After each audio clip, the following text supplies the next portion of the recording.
بسم اللہ والصلاۃ والسلام علی رسول اللہ وبعد۔ آج کا سوال ہے کہ کیا ماہ رمضان میں 3 راتوں سے زیادہ باجماعت تراویح پڑھنا یہ سنت کے خلاف ہے یا سنت سے ثابت نہیں ہے؟ جس کا جواب یہ ہے کہ اس طرح کی بات کرنا سراسر غلط ہے اور باطل ہے، کیونکہ آپ صلی اللہ علیہ وسلم ہمیشہ قیام اللیل پڑھتے تھے۔ رمضان و غیر رمضان ہمیشہ آپ قیام اللیل پڑھا کرتے تھے، جیسا کہ حضرت عائشہ رضی اللہ تعالیٰ عنہ بیان فرماتی ہیں کہ چاہے رمضان کا مہینہ ہو یا رمضان کے علاوہ کوئی اور مہینہ ہو، آپ نے کبھی بھی 11 رکعت سے زیادہ قیام اللیل نہیں پڑھا۔ تو قیام اللیل آپ ہمیشہ پڑھا کرتے تھے، اور کبھی کبھی آپ نے گھر کے اندر جماعت سے بھی پڑھایا ہے، جیسا کہ وہ حدیث آتی ہے کہ عبداللہ بن عباس رضی اللہ تعالیٰ عنہ میمونہ جو ان کی خالہ تھی، ان کے ہاں جب آپ وہ رات سوئے تو آپ نے جماعت کے ساتھ نماز پڑھائی۔ عبداللہ بن عباس بھی آپ کے ساتھ تھے، اور اس طریقے سے ایک بوڑھی عورت تھی وہ بھی ساتھ میں تھی، اور پھر آپ نے گویا کہ ان کو جماعت کے ساتھ قیام اللیل پڑھائی۔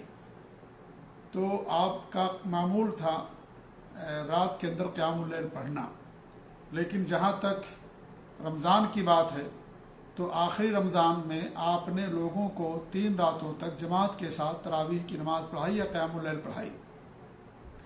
لیکن آپ نے کیوں چھوڑ دیا؟ اس کا ایک سبب تھا، اور وہ سبب یہ تھا کہ کہیں تراویح کی نماز یا قیام اللیل کی نماز امت پر فرض نہ ہو جائے۔ اس خوف کی خاطر آپ نے لوگوں کو جماعت کے ساتھ قیام اللیل پڑھانا چھوڑ دیا۔ اور یہ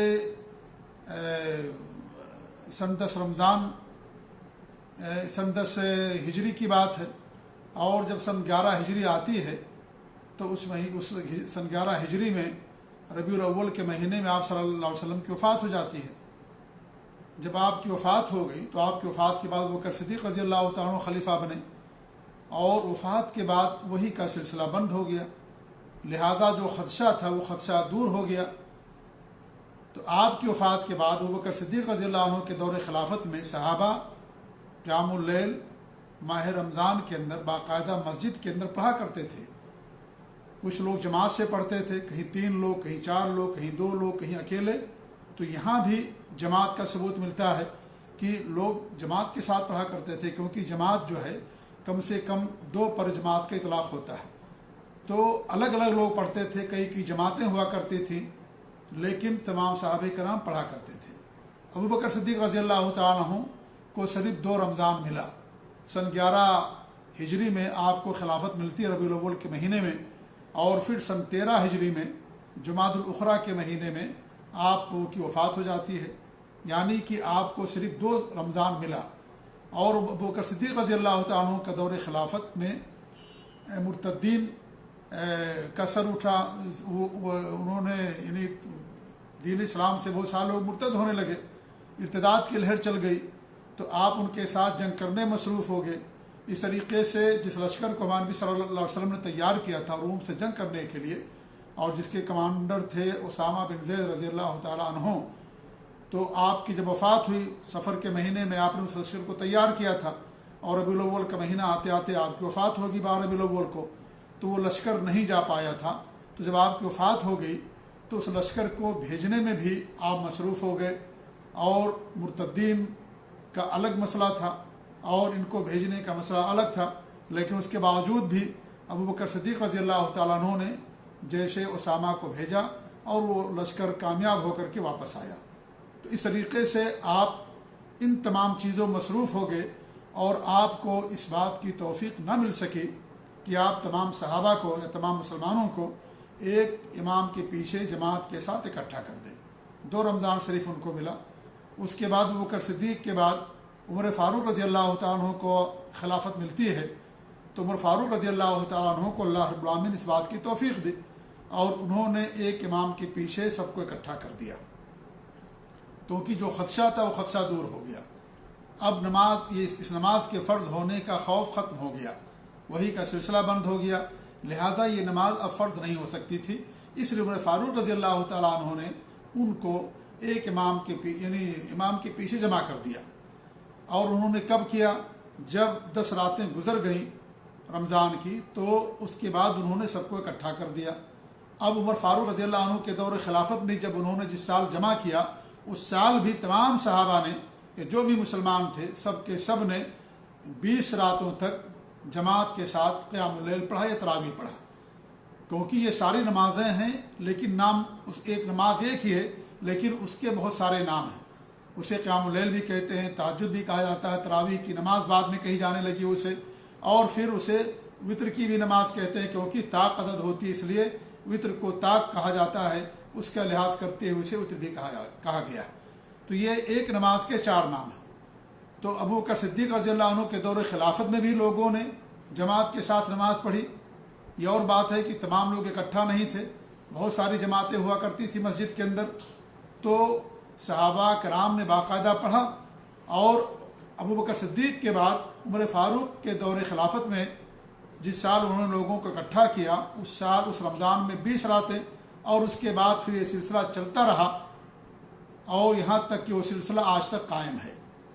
تو اس سے معلوم ہوا کہ ایک خدشے کی بنا پر آپ صلی اللہ علیہ وسلم نے لوگوں کو جماعت کے ساتھ نماز پڑھانا چھوڑ دیا تھا، قیام اللیل کی یا تراویح کی نماز۔ جب وہ خدشہ دور ہو گیا تو پھر لوگ سب کے سب پڑھنے لگے۔ عمر فاروق نے ایک جماعت میں لوگوں کو اکٹھا کر دیا، اور یہ ایسی توفیق تھی جو اللہ رب العالمین نے ان کے حصے میں رکھا، اور یہ بہت بڑا کارنامہ انہوں نے انجام دیا۔ ابن عبد البر رحمۃ اللہ علیہ نے باقاعدہ عمر فاروق رضی اللہ تعالیٰ عنہ کے نیکیوں میں اس نیکی کو بیان کیا ہے کہ اللہ رب العالمین ان کو توفیق دی کہ جو سلسلہ ہمارے نبی نے شروع کیا تھا اور ایک سبب کی بنا پر آپ نے چھوڑ دیا تھا، جب وہ سبب زائل ہو گیا تو پھر تمام لوگوں کے امام کے پیچھے جماعت کے ساتھ نماز پڑھانے کی توفیق جس خلیفوں کی ملی وہ عمر فاروق رضی اللہ تعالیٰ عنہ ہیں۔ لہذا ان کی نیکیوں میں باقاعدہ علامہ امام ابن عبد البر رحمۃ اللہ علیہ نے بیان کیا ہے۔ اب اس وقت سے سلسلہ چلا آ رہا ہے، لہذا یہ کہنا کہ 3 ہی رات پڑھنا ہمارے نبی کی سنت ہے، یہ سراسر باطل قول ہے، اور یہ صحابہ کے فہم کے خلاف ہے۔ تمام صحابہ کا اجماع اس بات پر۔ عمر فاروق رضی اللہ عنہ نے جب سب کو اکٹھا کیا، تمام صحابہ نے 20 رات پہلے رمضان میں جماعت کے ساتھ پڑھی، تو اگر 3 ہی رات جماعت کے ساتھ پڑھنا سنت ہے تو پھر صحابہ نے کیوں ایسا کیا؟ اور پھر سلسلہ چلتا رہا عمر فاروق کے دور میں، عثمان رضی اللہ عنہ کے دور میں، اور علی رضی اللہ عنہ کے دور میں، یعنی ہمیشہ اس کے بعد سے لے کر کے سلسلہ چلتا رہا۔ عمر فاروق رضی اللہ تعالیٰ عنہ جو شروع کیا، اور عمر فاروق رضی اللہ تعالیٰ عنہ نے 11 رکعت ہی پر لوگوں کا اکٹھا کیا تھا، جیسا کہ موطا کی روایت ہے۔